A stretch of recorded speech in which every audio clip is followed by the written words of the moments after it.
Hey friends, I'm Dr. Justine Chewy. Today I'm going to teach you how to make this string art heart. So you're going to start by making a double knot on really any nail you want. I started on the bottom, but you can really choose any nail you want. Make a nice secure double knot, and then you're just going to start weaving your string around the different nails. So you can do it in any pattern you want. You can do it very haphazardly. You could do it in a specific pattern. So I started by doing more of an up and down diagonal, and then I went back and forth and sort of wrapped around in all different ways. But you can do this any way you want. There's no right or wrong way to weave it.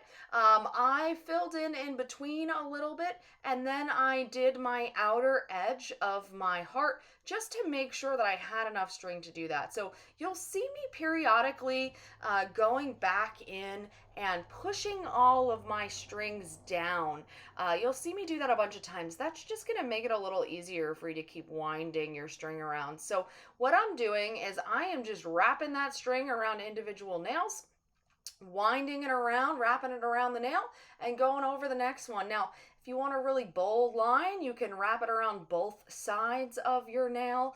You can do multiple wraps around the same nail, and you'll see, again, I'll just keep pushing those down a little bit on there. I tied a little knot with my leftover piece of the original string on the bottom there, just to give it a little extra security there. But you see, I'm pushing all those strings down, so it's a little easier to keep winding, and I have some more room to wind around. But basically, all you do for this is you start with that double knot on any nail you want, and you just weave and wind the thread or the string around each nail in order to sort of see the design you want to see. You continue weaving around all the nails until you either run out of string or thread or get the design you want. So you can make different shapes and different patterns. If you look at the sample picture on the website, you can see that it's more of a haphazardly heart. The one I'm doing today, it ends up looking more like a spiral in the center because I'm very systematic in the way I do it. You could do it any way you want, though. Don't feel like you have to be exactly like me. You can make specific shapes inside of yours. I've seen people add more nails to this and do a little different design on the inside of their heart. So that's possible as well. But again, I'm just going back through and pushing down those string to make sure that it's really secure on there, and it's going to be easier to wind around if you have more space towards the top of the nail to wind around. And so again, I'm just going back and forth across. The way I'm doing it, I ran out of string fairly quickly, to be perfectly honest. I was able to complete this entire heart in about 15 minutes or so. Now, granted, I am very experienced at these. I've done many of these projects at this point. If you are a beginner, don't feel like you have to be done that quickly. But again, I'm doing this really fast, and the video you're watching is actually sped up in high speed. But still, because of those long distances between the nails that I'm wrapping across, I ran out really quickly. You can add different color string if you want.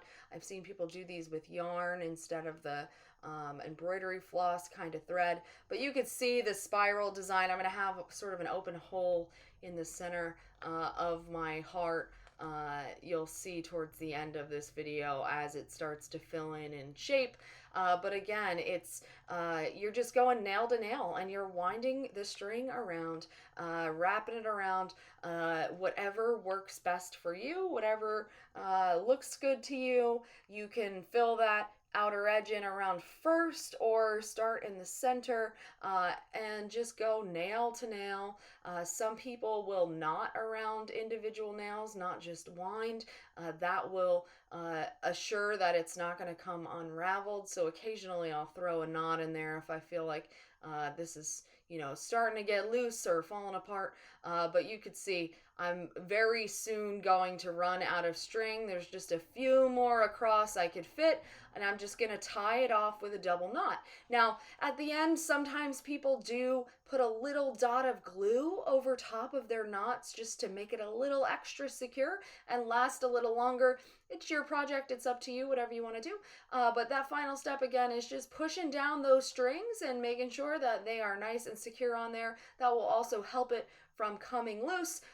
Double knot, make sure that is nice and secure. And then once all of your knots are in place, you could trim down those excess strings there. And you're done. That's it. You've completed it. So thanks for crafting with me today. Have a great day.